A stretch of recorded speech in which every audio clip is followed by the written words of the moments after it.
Shalom semuanya. Siapa yang merasa diberkati?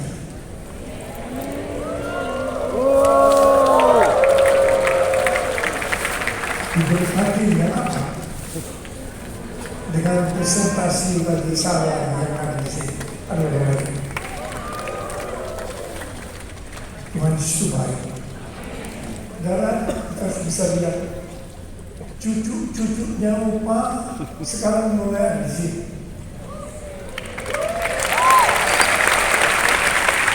Kalau saya perhatikan dari awal, ini kok lain ya? Bulan-bulan ini lain lagi gayanya. Ini lain lagi. Memang lain. Saya berpesan sama mereka.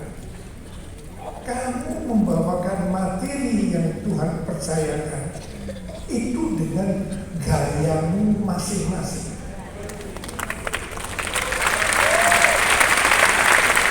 Jadi bagi saya ya gaya sama. Misal PT, ya gaya PT. Jadi ya sesuatu luar biasa. Tapi firman Tuhan ya itu. Wow.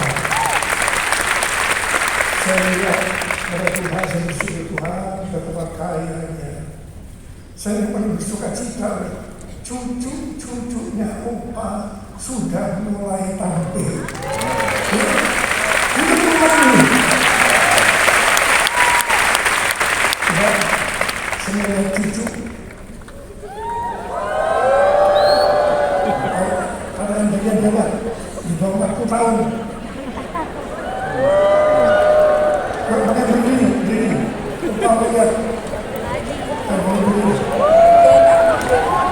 Bawa 40 tahun.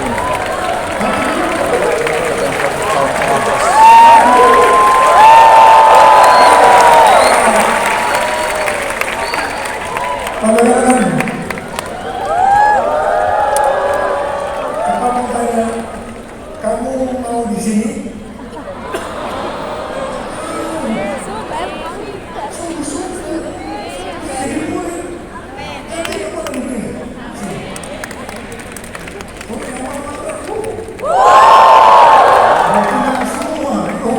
Biasa.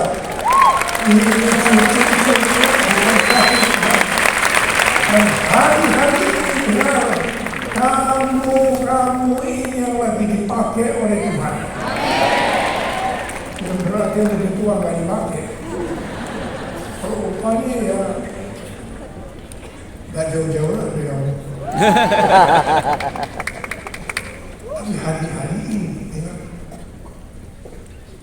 kamu ini yang sudah dipakai oleh Tuhan. Saya lagi, Bapak mau tanya, kamu mau ada di sini? Kamu mau?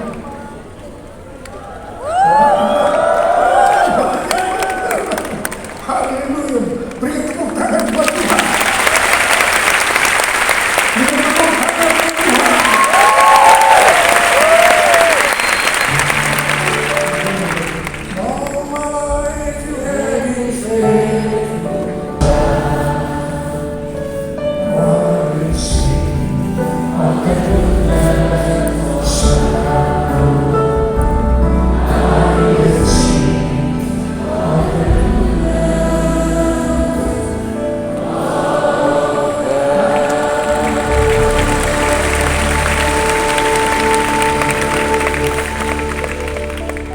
Tema yang Tuhan berikan untuk bulan Februari. Pergilah, jadikanlah semua bangsa muridku. Waktu begitu cepat, dan tidak terasa sebentar lagi kita akan masuk bulan yang kedua dari tahun 2026. Dan Tuhan berikan tema untuk tahun 2026. Tahun 2026 adalah tahun amanat agung. Year of the Great Commission. Katakan bersama saya, tahun 2026. Tahun 2026. Tahun amanat agung. Tahun amanat agung. Berikan tepuk tangan buat Tuhan. Ayat emasnya diambil dari Matius 28 ayat 18 bagian 20 dan Matius 24 ayat 14. Istilah amanat agung dipopulerkan oleh Hudson Taylor, seorang misionaris kedaulatan Cina pada abad ke-19. Hudson Taylor terkenal dengan kutipannya. Perhatikan, amanat agung bukanlah sebuah pilihan untuk dipertimbangkan, melainkan sebuah perintah untuk ditaati. Katakan amin. Jadi boleh arti boleh melakukan atau boleh tidak. Harus. Yang berkata amin. Yang dimaksudkan dengan amanat bukanlah sekedar perintah, tetapi suatu perintah pengutusan yang diperlengkapi dengan kuasa dan otoritas ilahi, sesuai dengan perkataan Yesus dalam Matius 28 ayat 18 dan 19. Kepadaku telah diberikan segala kuasa di sorga dan di bumi. Karena itu pergilah, jadikan semua bangsa muridku. Setiap kali kita berbicara tentang amanat agung, maka kita diingatkan tentang hal-hal yang seperti itu. Yang pertama, kita harus menjadi murid Tuhan Yesus. Dan yang kedua, tugas utama dari seorang murid Tuhan Yesus. Nanti kita akan bahas. Yang ketiga, untuk menyelesaikan tugas kita sebagai murid Tuhan Yesus, tidak bisa dengan kekuatan sendiri, tetapi dengan kuasa Roh Kudus. Dan yang keempat, kita diingatkan tentang tahun 2033, yaitu target untuk menyelesaikan amanat agung. Dan yang kelima, untuk menyelesaikan amanat agung sampai dengan tahun 2033 harus dengan metode Tuhan Yesus. Mari kita lihat satu persatu. Jadi goal kita sebagai orang percaya sesuai dengan Roma 8 ayat 29 adalah untuk menjadi serupa dengan gambarnya. Itu artinya murid Tuhan Yesus. Yang mungkin sudah dipilih dari sejak semula dan sudah ditetapkan untuk menjadi serupa dengan gambarnya. Sudah ditetapkan untuk menjadi murid. Pegang baik-baik. Ada berapa banyak murid teman-teman? Saya semua yang di sini murid. Siapa yang maksud dengan murid? 1 Yohanes 2 ayat 6 berkata, barang siapa mengatakan bahwa ia ada di dalam dia, ia wajib hidup sama seperti Kristus telah hidup. Amen. Kalau kita hidup sama seperti Kristus telah hidup, otomatis kita akan menjadi serupa dengan gambar. Otomatis kita menjadi murid Tuhan Yesus. Tadi melalui Sarah, Tuhan Yesus sudah berbicara panjang lebar kepada kita tentang murid. Amin. Ada berapa banyak? Tuhan, saya mau menjadi serupa dengan gambar Tuhan.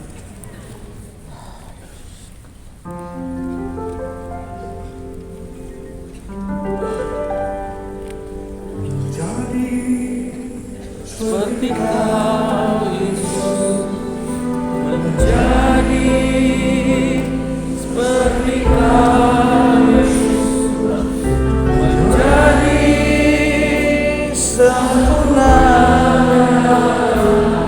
seluruh hidupku. Saudara, ini bukan sekedar untuk nyanyi, tapi ini satu janji di hadapan kita. Ada berapa ya? Tuhan, saya janji Tuhan, saya menjadi serupa dengan Bapa. Saya janji Tuhan untuk menjadi murid.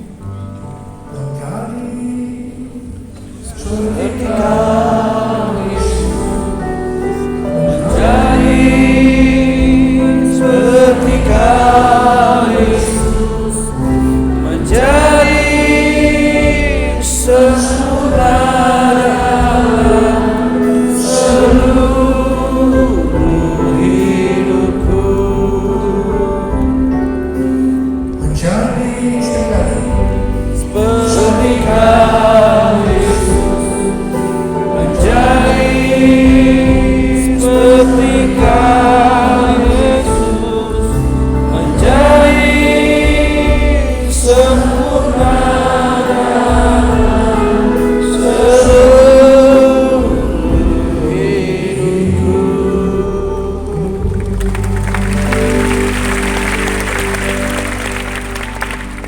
sesuai dengan Matius 28 ayat 18 sampai 20. Maka tugas utama dari seorang murid Tuhan Yesus tanpa melihat profesinya adalah menjadikan semua bangsa murid Tuhan Yesus. Katakan amin. Artinya kita harus menyelesaikan amanat agung. Hanya murid yang bisa memuridkan. Tadi sudah kita dengar panjang lebar. Hanya murid yang bisa memuridkan. Kalau bukan murid, dia tidak akan. Tapi ini perintah.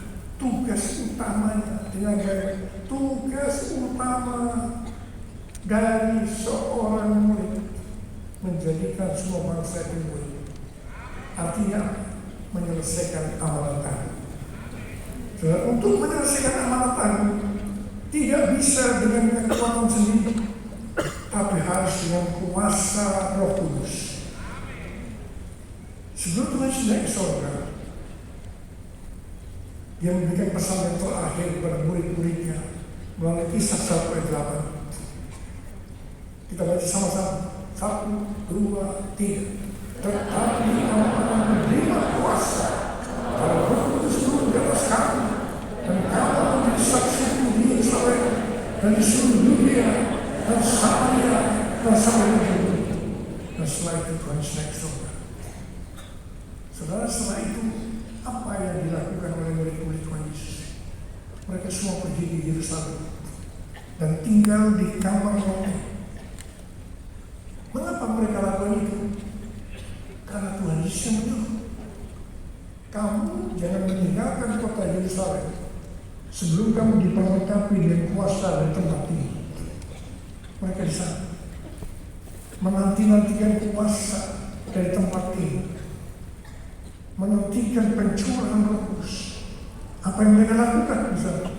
Dikatakan mereka semua bertekun dengan sehati dalam doa bersama-sama. Artinya mereka berdoa, memuji dan menyembah Tuhan dalam unity siang dan malam. Ini adalah prinsip restorasi Pondok Darul. Ini adalah prinsip menara doa.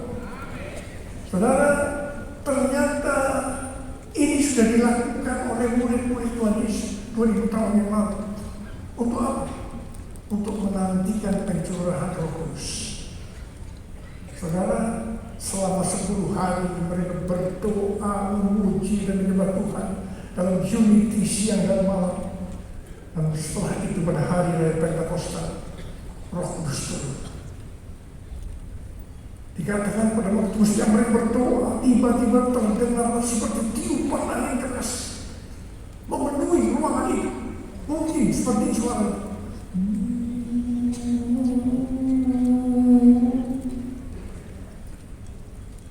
Dan setelah itu tampaklah lidah-lidah seperti nyala api hingga kepada mereka masing-masing, dan mereka dipenuhi dengan Roh Kudus.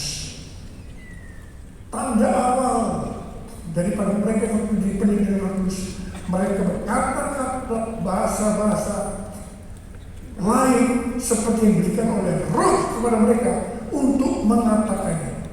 Itu adalah bahasa Roh.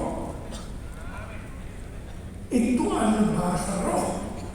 Dan setelah itu mereka dipakai Tuhan luar biasa. Kita berikan mereka. Saudara, peristiwa ini yang disebutkan dengan Pentakosta yang pertama. Pentakosta pertama ini dahsyat. dahsyat. Mengapa? Sebab selama beberapa ratus tahun 70% orang yang pada waktu itu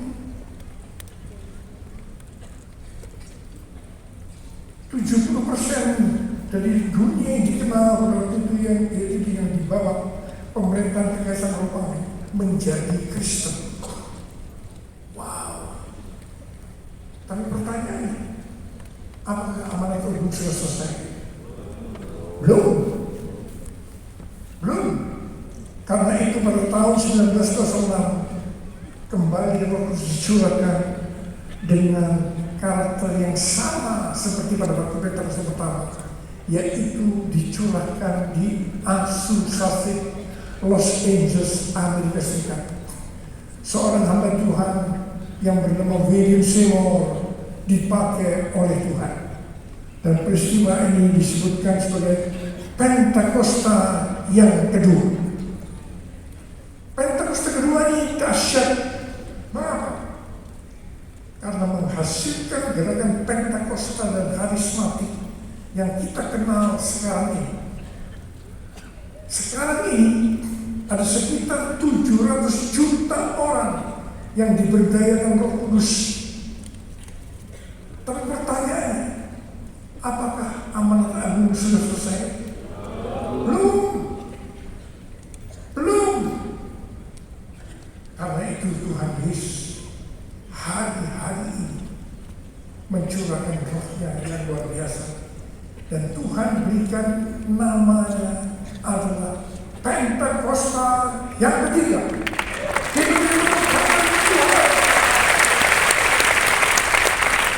Saudara, kalau kita baca bersama-sama, kalau cukup lama kita tidak mengatakan ini bersama-sama. Definisi Pentakosta ketiga. Ayo, yang pertama. Pentakosta ketiga dan pencurahan Roh Kudus yang dahsyat di zaman ini.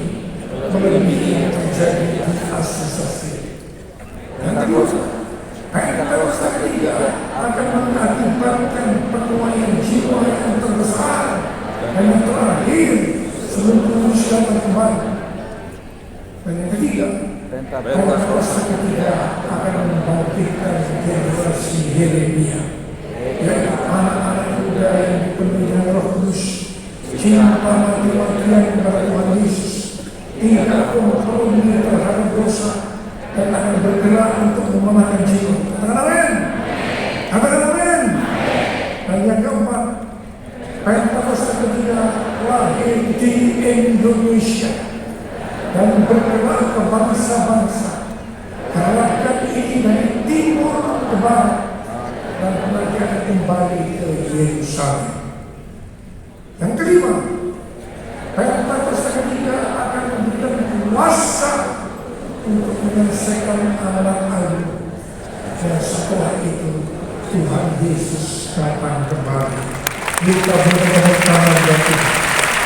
Dengan tepuk tangan dan Tuhan.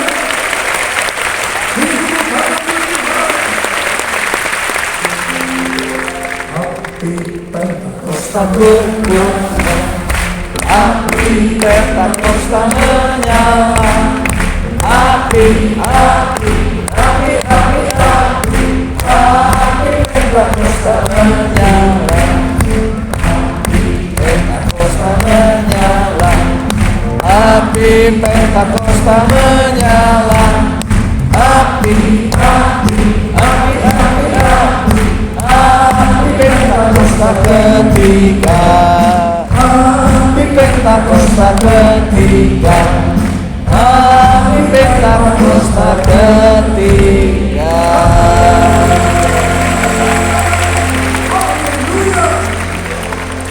Saya ingatkan bahwa DNA gereja kita itu adalah restorasi pondok daun. Doa, pujian, penyembahan dalam unity siang dan malam. Saudara, sekali lagi ternyata ini sudah dilakukan 2000 tahun yang lalu oleh murid-murid Tuhan Yesus pada waktu menantikan peristiwa pencurahan Roh Kudus yang disebutkan dengan Pentakosta pertama. Siapa mengira kita diberikan visi restorasi Pondok Laut untuk menantikan pencurahan Roh Kudus yang disebut dengan Pentakosta yang ketiga. Wow, luar biasa. Kita berbeda tepuk tangan. Ya. Dan saya teruskan. Kalau kita berbicara tentang amanat agung, maka Tuhan mengingatkan kepada kita tahun 2033. Saudara, saya tidak akan pernah bosan untuk berbicara tentang hal ini. Saya akan terus berbicara, sebab ini visi. Ini kalau tidak sering diucapkan, diingat, lupa. Saudara, saya percaya, mungkin ada yang bosan, tidak apa-apa. Yang jelas saya tidak bosan, apalagi Tuhan Yesus pasti tidak bosan. Katakan amin. Sebenarnya ada apa sih dengan tahun 2033? Tahun 2033 itu adalah peringatan 2000 tahun Tuhan Yesus disalibkan, mati, bangkit, dan naik ke surga.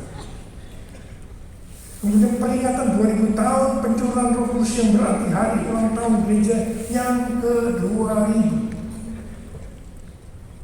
Peringatan ke-2000 tahun dimulainya amanat agung. Itu sebetulnya tahun 2033. Tapi akhir-akhir ini, waktunya tidak lama, baru aja. Tuhan sudah berbicara kepada gereja di seluruh dunia. Dan mereka menangkap luar biasa. Dan kita sepakat target penyelesaian amanat agung tahun 2033. Amen. Kita boleh menyatakan haleluya. Pada waktu Tuhan ditanya oleh murid-muridnya, apa tanda kedatangan dan tanda akhir zaman? Yesus menjawab. Tapi salah satunya dia menjawab dari Matius 24 ayat 14. Kita baca sama-sama. 1, 2, 3. Dan Injil kerajaan ini akan diberitakan di seluruh dunia menjadi kesaksian dari semua bangsa. Sesudah itu baru tiba kesudahannya. Dengan perkataan lain, kalau amanat agung itu selesai,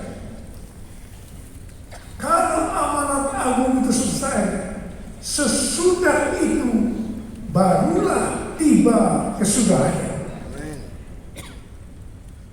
Kata sesudah itu tidak ada seorang pun yang tahu.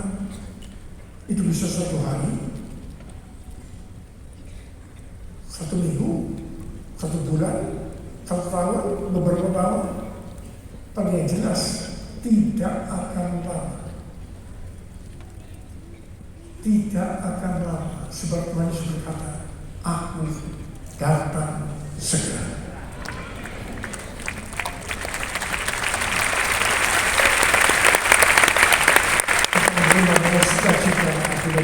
Ada nomor yang merindukan kedatangan Tuhan.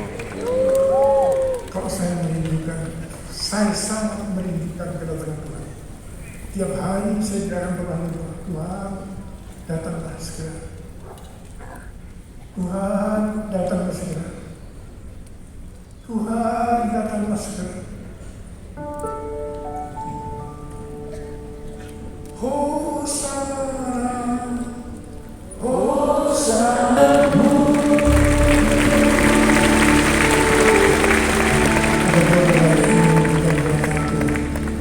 Saudara, saya percaya orang yang merindukan kedatangan Tuhan, dia hidupnya tidak akan sama dengan orang yang biasa-biasa. Dia akan sungguh-sungguh berjaga-jaga, sungguh-sungguh ingin ketemu dengan dia, Raja dari segala raja, Yesus Kristus namanya. Tentunya si Tuhan, saya paling senang kalau berbicara nanti Saya percaya kita akan dengar nama kita dipanggil. Amin. Pada waktu dipanggil,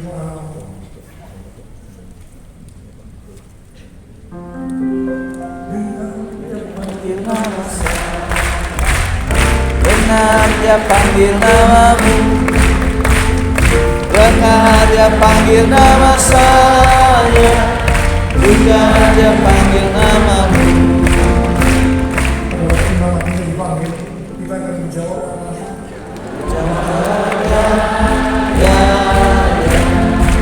Ku jawabnya, ku jawabnya Tuhan, ku jawabnya Tuhan, jawabnya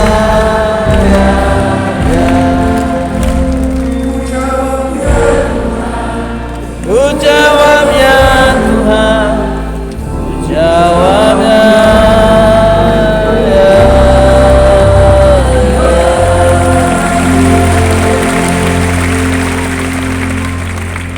hari-hari ini sebelum dia memanggil kita nanti. Tuhan sedang memanggil kepada kita, setiap kita, untuk menjadi murid. Apa jawabnya? Ya Tuhan. Jawabnya.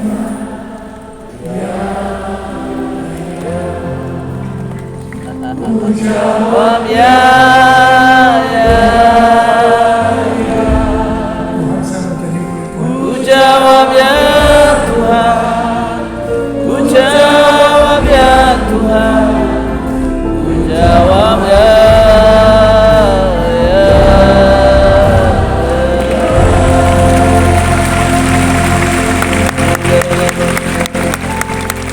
Sebagai murid-murid yang menerima amanat agung dari Tuhan Yesus, kita harus belajar cara Yesus melakukannya. Amen.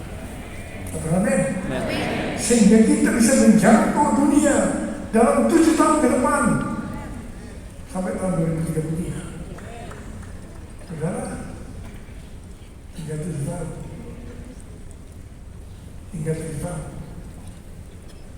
Saudara, kita sungguh-sungguh, saya yang di hadapan Tuhan, saya mau sungguh-sungguh Tuhan. Saya kepingin dia. Kita juga tidak pernah tahu bagaimana amanat agung itu selesai, itu tidak tahu bagaimana.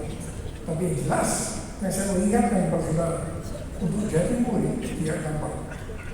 Betul? Jadi murid tidak gampang. Tetapi kalau kita melihat, apakah mungkin 7 tahun target untuk menyelesaikan amanat agung itu selesai?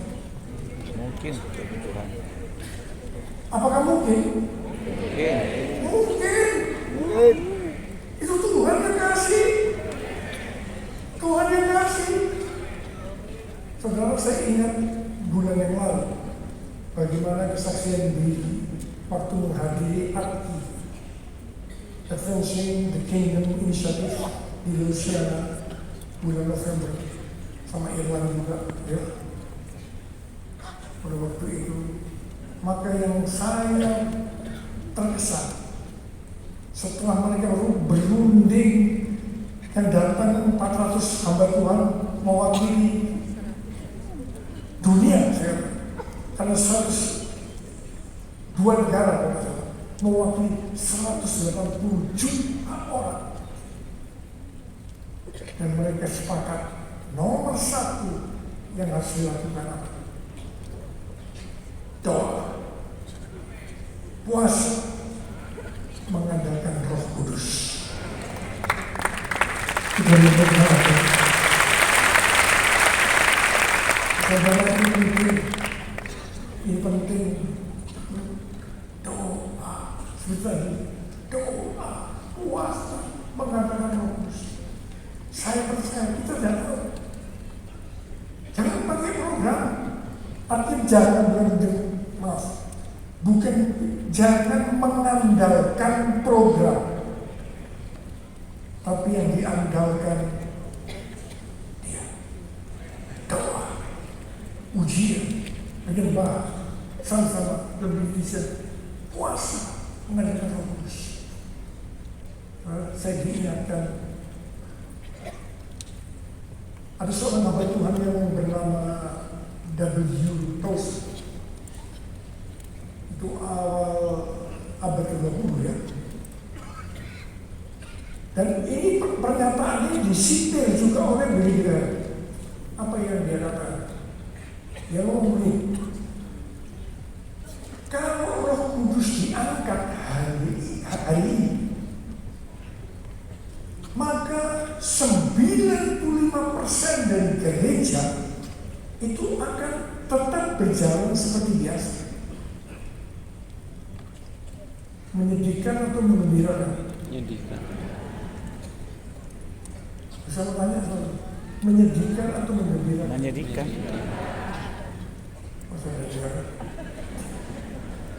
Yang jelas buat saya itu menyedihkan. Karena apa? Mereka semua pakai mengadakan program seperti jalan, nggak tahu sebentar lagi pasti kan. Hanya 5% sampai waktu dibiarkan. Dia sudah bisa apa-apa. Dan saya bilang sama Tuhan, saya mau jadi yang 5% dalam mulai perjalanan. Dalam mengajarkan Roh Kudus. Hari-hari ini penting. Saudara ya, saya percaya ini Tuhan. Saya teruskan. Jadi pada waktu General Assembly yang ke-14 dari World Evangelical Alliance di Korea Selatan pada tanggal 27 sampai 31 Oktober yang lalu, itu tema mereka itu luar biasa. Ini Injil. 6 tahun yang lalu mereka bersidang di sini. Kali ini di Korea Selatan. Temanya itu luar biasa. The Gospel for Everyone by 2033. Dengan betul-betul di sini Tuhan menyampaikan tentang metode Yesus untuk menyelesaikan amanat agung yang berlaku di mana saja dan kapan saja. Jadi metode ini disingkat dengan peace. Jadi P, pass on the good news, sampaikan kabar baik Injil kepada orang lain. E, equip disciples, perlengkapi para murid agar mereka bisa bertumbuh dan melayani. Para murid yang siap katakan amin. Katakan amin. E, alleviate suffering, ringankan penderitaan orang lain dengan menolong mereka. C, continually pray, berdoa terus menerus. E, establish new churches, dirikan gereja-gereja baru. Jadi saya singkat ini, ada 5 hal metode Yesus untuk menyelesaikan amanat agung. Yang pertama, sampaikan kabar baik Injil kepada orang lain. Ini yang di setiap khotbah kita harus terus diperkatakan. Khotbah tentang masalah sih bagus, tapi kadang-kadang lupa untuk memberitahu, mengingatkan untuk menyampaikan kabar baik pada orang lain. Hari-hari ini kita harus lihat prioritas yang harus kita lakukan. Para pengkhotbah, coba boleh Anda khotbah pasti dikasih Tuhan, tapi jangan lupa tentang ini. Yang kedua, perlengkapi para murid agar mereka bisa tumbuh dan melayani. Saudara, saya percaya para murid harus dilengkapi. Yang ketiga, ringankan penderitaan orang lain dengan menolong mereka. Dan itu kita lakukan. Saya lihat banyak yang sudah melakukan. Tetapi jangan lupa, motivasinya Tuhan karena belas kasih. Bukan dengan metode misalnya itu, wah yang dipuji agar udang di balik batu. Oh, enggak. Kemudian yang keempat, berdoa terus-menerus. Dan yang kelima, dirikan gereja-gereja baru. Saudara yang dikasih Tuhan, dan kalau kita mau bisa melakukan dengan cara atau metode Tuhan Yesus, maka tidak ada jalan lain. Kita wajib hidup sama seperti Kristus telah hidup. Amin. Amin. So kita akan lihat apa sih yang Tuhan Yesus kerjakan. Banyak, tapi saya hanya memilih beberapa.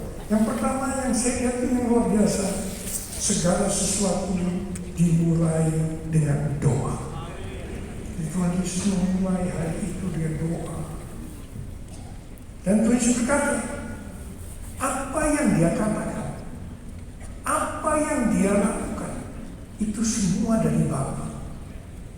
Jadi itu dari hubungan yang intim, dari doa asal dimulai dengan doa, baru dia tahu kita harus ngomong apa. Jadi buat saya, yang menjadi prioritas utama yang harus dilakukan lebih dahulu itu adalah continually pray, berdoa terus menerus. Baru keempat hal lainnya dilakukan sebagai tindak lanjut dari doa itu. Yang setuju teman-teman? Yang setuju teman-teman?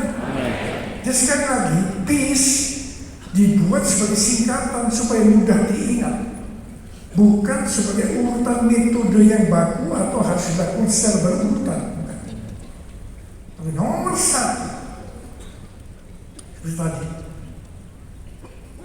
hasil dari pertemuan hamba-hamba Tuhan dimulai dengan doa, puasa, mengadakan Roh Kudus.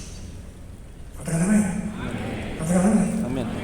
Dan yang kedua, apa yang dilakukan oleh Tuhan Yesus pada waktu dia ada di bumi?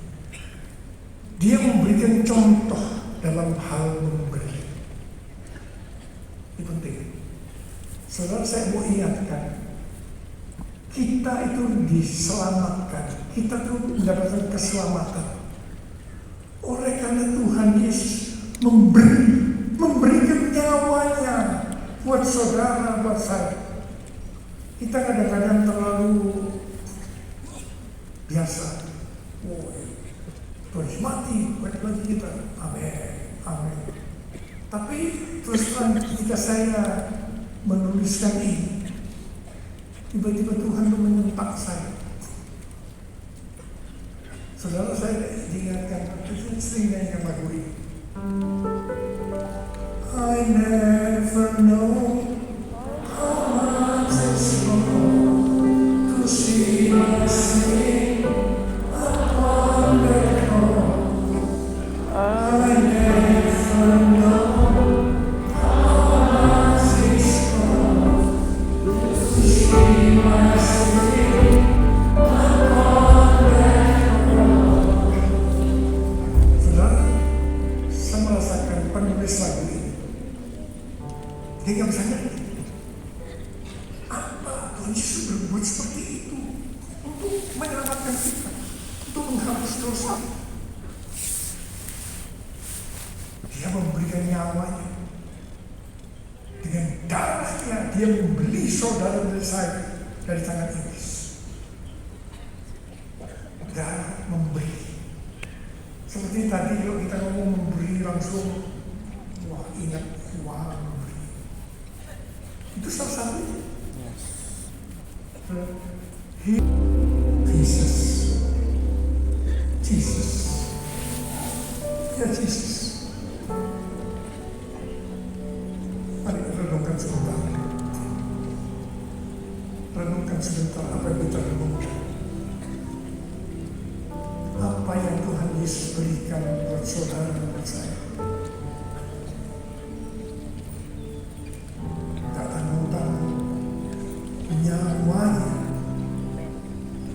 Nyawanya. Saya kita tidak bisa ngerti.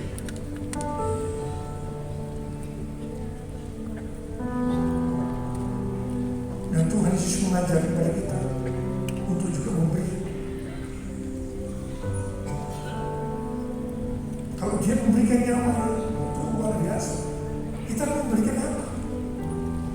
Kita memberikan apa?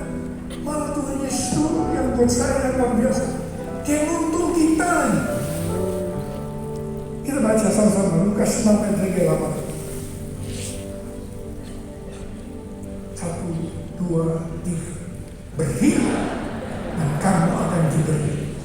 Suatu takaran yang baik, yang dipadatkan, yang digolongkan, dan yang tumpah keluar akan dicurahkan dari yang limpahanmu. Sebab ukuran yang dipakai untuk mengukur akan diukurkan kepadamu.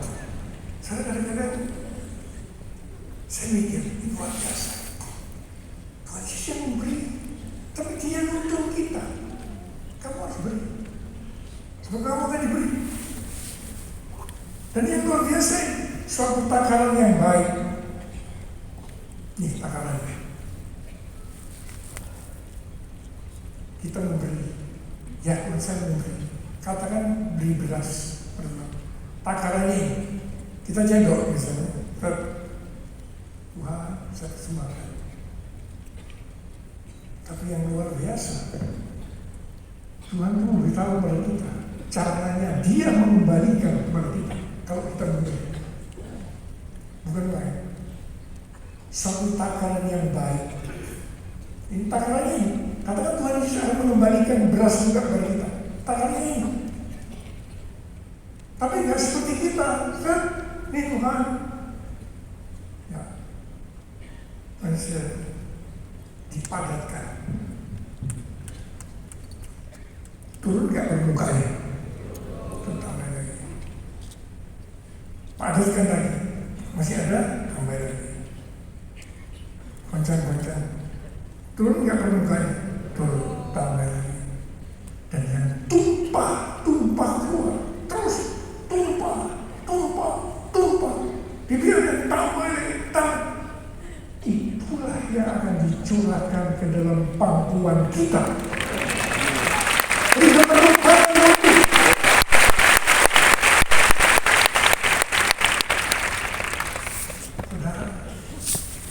Kalau saya bisa kalau memikirkan ini, wow, betapa luar biasanya ya Tuhan. Luar biasanya kok itu.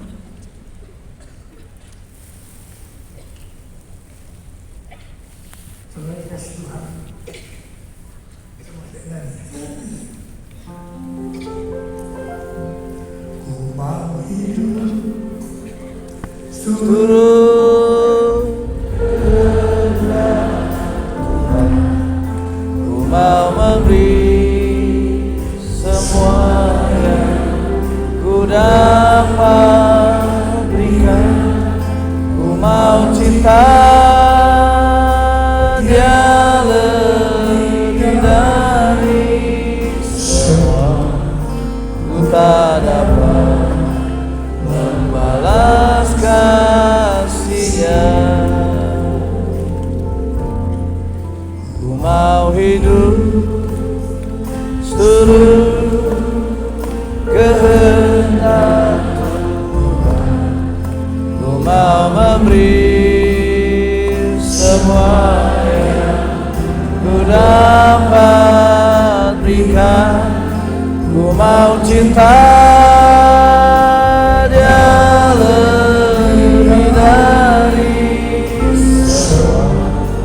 Ku tak dapat membalas kasih-Nya. Saudara, saya ingat sekitar 15 tahun yang lalu Tuhan berbicara kepada saya, catat baik-baik, berbicara kepada saya untuk memberi melalui Amsal 3 ayat 9 dan 10. Mau baca? Yuk kita baca. 1, 2, 3. Muliakanlah Tuhan dengan hartamu dan dengan hasil pertama dari segala penghasilan, maka lumbung-lumbung akan diisi sampai limpah-limpah, dan gejala kemerahanmu akan meluap dengan air buah anggurnya. Saudara, ini disebut dengan persembahan suruh. Persembahan suruh sekarang ini cukup ramai. Sampai 15 tahun pun sudah awal tahun di medsos dia pasti muncul. Tentunya dengan cara yang artinya wah aneh-aneh. Tapi nggak apa-apa. Buat saya bersuka cita. Puji Tuhan, ada yang mengingatkan. Beritakan, kan firman Tuhan bilang, beritakan firman, baik atau tidak baik waktunya.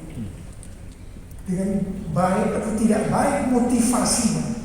Pokoknya penting firman Tuhan itu kalau saya sudah dengar, puji Tuhan, ada yang mengingatkan, haleluya, betul kan? Pasti bersuka cita, ada yang sasarannya atau saya sekarang makin banyak hamba Tuhan yang lain yang mengikuti juga. Wah, begitu, persembahan suruh itu saya jemput, segenggam, ya saya suka ya. Mau segenggam atau yang ini? Saya nggak dapat yang segininya, saya dapat ini. Ini 15 tahun yang lalu saya sharing. Berarti saya tidak memaksa saudara. Perhatikan baik-baik, perlu saya clearkan. Saya nggak pernah, tapi saya sebagai hamba Tuhan, apalagi gembala, kalau saya datang, jangan itu hanya dinikmatin saya sendiri, tapi saya balik. Dan saya memberi saksi pada saya. 15 tahun, tiap tahun saya lakukan ini. Berikan persembahan sulung. Jadi persembahan sulung itu untuk tahun 2026 itu adalah apa? Seluruh penghasilan yang didapatkan pada bulan Januari, semua kali muliakanlah Tuhan dengan hartamu dan dengan hasil pertama. Dan hasil pertama dari segala penghasilan, maka lumbung-lumbungmu akan diisi penuh sampai melimpah-limpah, dan bejana pemerahanmu akan meluap dengan air buah anggurnya. Kata-katanya, saya tahu, nggak banyak, terus terang aja nggak banyak, tapi nggak apa-apa. Itu bukan urusan saya. Semua diberkati atau tidak, yang penting. Jadi kalau memberi itu bukan karena paksaan. Saya tidak pernah memaksa. Pada waktu memberi, lakukan oleh hati yang rela dan sukacita.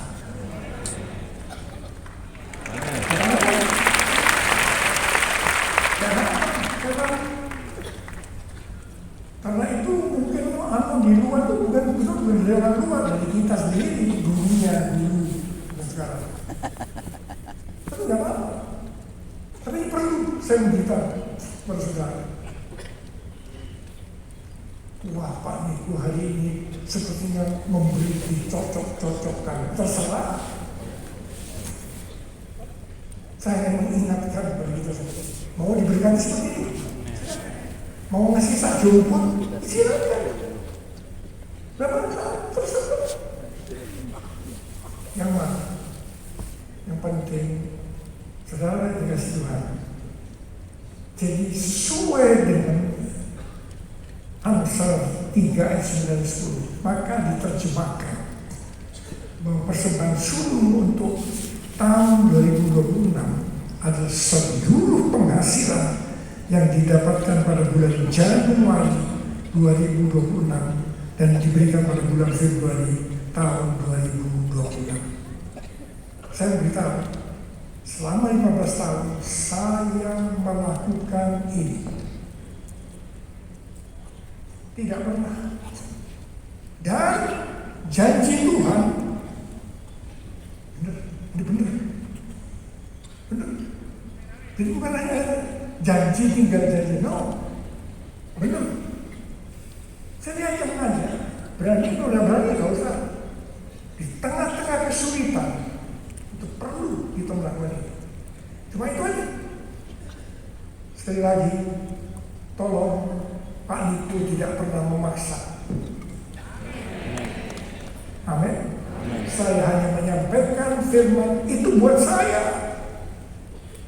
Tapi saya sebagai gembala pasti harus kasih tahu. Itu 15 tahun yang lalu. Dan mungkin sekarang cucu-cucu baru dengar upah ngomong, ya. Kamu selama ini mungkin dengar mungkin hal yang lain, tapi hari ini upah klarifikasi semua. Dan yang luar biasa ya, mengenai definisi persembahan suluk. Jadi sesuai dengan referensi dari catatan Amsal 3 ayat 9 dari The Apologetic Study Bible dan ada dua catatan Alkitab penuntun hidup berkelimpahan seri Life Application Study Bible versi Injil. Mana Injil?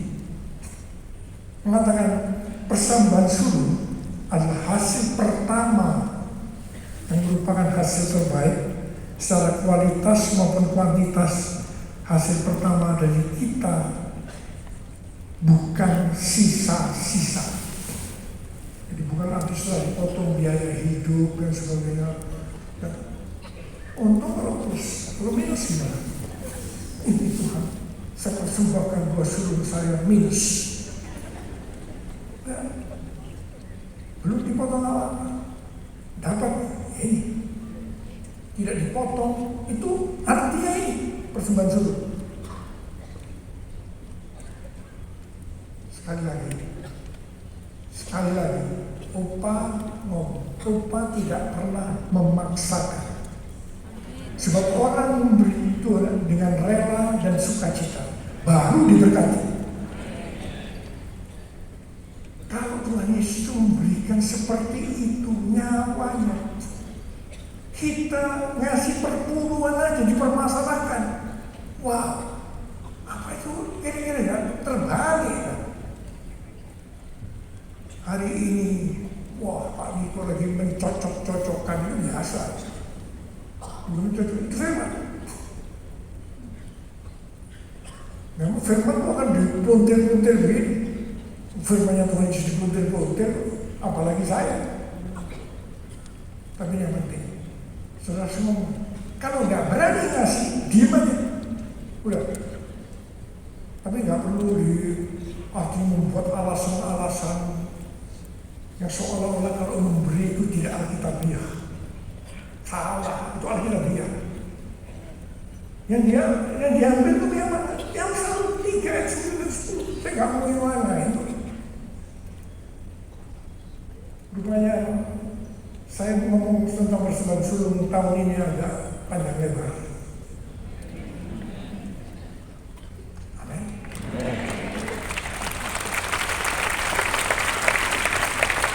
Kita bertanya di kelas